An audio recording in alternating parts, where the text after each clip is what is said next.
Ô Marco, inclusive, vou só atualizar aqui, você fica aqui comigo aqui, só para atualizar, saiu agora o PMI lá dos Estados Unidos, né? Mais cedo eu falei do nosso PMI Brasil, mas só para trazer aqui, PMI composto de novembro, então caiu a 46,4, estava 48,2, veio um pouco maior a queda, então, do PMI composto americano, e o PMI de serviços também caiu de 47,8 para 46,2. Mais cedo eu trouxe também uma queda aqui do PMI Brasil, né, tanto do PMI composto, que foi a maior queda, inclusive, saindo do patamar de 50, caindo para baixo, né, saiu de 53,4 o nosso para 49,8, trazendo uma retração, e também o PMI nosso de serviços caiu, porém ainda conseguiu manter acima dos 50, caiu de 54 em outubro para 51,6, também o menor patamar em 18 meses. Inclusive, né, pegando já o gancho sobre esses dados, né? Inclusive, a gente estava falando aqui agora há pouco com a Zeina.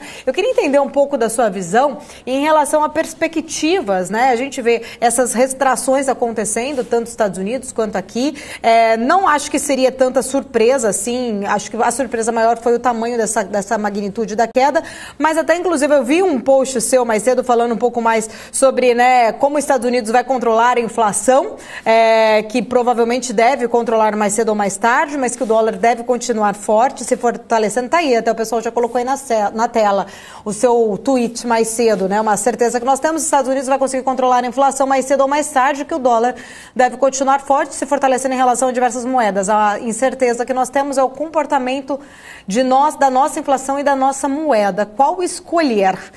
Já deixa a pergunta, então, Marco Saravalli, qual escolher, e diante desses, né, PMIs que nós tivemos agora há pouco, como enxergar essa recuperação, inclusive, econômica, de crescimento para os próximos meses ou para o próximo ano, especificamente? Depois eu vou até complementar, acabou de sair um relatório do Morgan Stanley, global, tá? Não regional aqui no Brasil, mas mundial, falando um pouquinho das projeções para 2023, 2024, e o que é a opinião deles em relação ao consenso de mercado, né?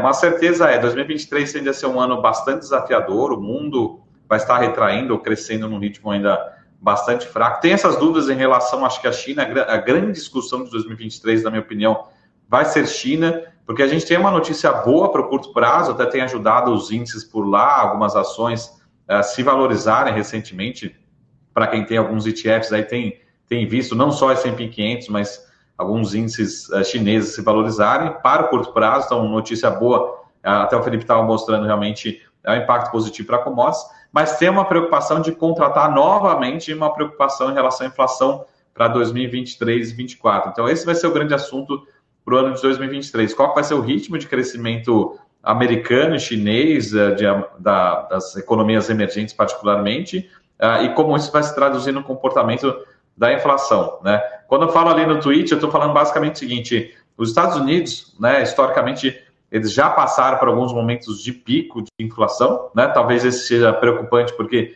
ele tende a manter um patamar talvez um pouco mais alto por um período maior, mas ele já passou por alguns momentos, diferentemente do Brasil. O Brasil já passou por alguns estresses e a gente teve que elevar nosso tom de juros a patamares muito altos, né? O que não deve, né, acontecer nos Estados Unidos. A gente está discutindo os Estados Unidos subir os juros para 5,25 e talvez caindo ao longo do segundo semestre ou ao longo do ano de 2024. Então, essa certeza que a gente tem, né, que no longo prazo os Estados Unidos vai encontrar uma forma ou tende a ter uma inflação mais bem comportada ao longo do final do ano que vem, ao longo de 2024, e que o dólar vai continuar se fortalecendo em relação a diversas moedas. A gente está vendo em relação ao euro, estamos vendo em relação a diversas moedas. Então, a gente sempre fala, o investidor, né, principalmente pessoa física, precisa ter, né, uma certeza que a gente sabe, é que a nossa moeda de outros países emergentes, moedas latinas, vão se desvalorizar, né? Eu não estou falando, o câmbio vai fechar em 5,70, R$6, R$7, não estou falando isso.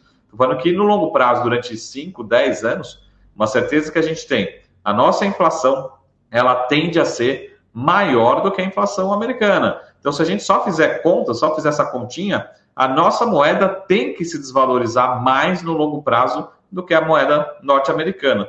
Por isso que nós investidores, a gente precisa ter uma parcela do nosso patrimônio, de certa forma até relevante, dolarizada, né? O próprio americano ele tem essa diversificação, só que nós brasileiros nós não temos essa cultura. Então não é a cultura de vou acertar o dólar. Nossa, Marco, mas você falou isso, o dólar estava 5,40, agora está 5,20, então já estamos perdendo dinheiro. Não é essa a discussão.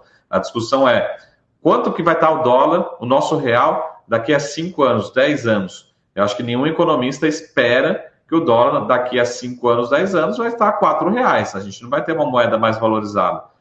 Pelo tudo mais constante, a gente deve ter essa continuidade da valorização do dólar. E como a gente sempre fala, não é a valorização do dólar, é a desvalorização contínua de moedas de países emergentes. Então, essa história vai se repetir, por isso que é nesse momento que a gente lembra dessa diversificação, né, como portfólio. Mas eu vou pegar um pouquinho a opinião do Morgan Stanley, eu já mostro para vocês um pouco do que o Morgan está esperando, um ano bastante desafiador em termos de crescimento mundial, mas a gente tem um cenário de que talvez o Brasil pode até se destacar em relação a outros países emergentes. Né? Tudo mais constante, ainda temos um cenário de, como a gente acabou de ver no Boletim Focus de hoje, a gente tem um cenário de inflação, né, mais bem comportado. Por isso que eu volto a dizer, não precisamos ou não precisávamos ter juros tão altos nesse momento, que acho que é a discussão que a gente está tendo nas últimas 2 semanas, e tudo vai ser colocado, né, em xeque, né, discutido agora nessa semana, com a possível aprovação aí da PEC, dependendo do modelo, como a Zena falou, assim,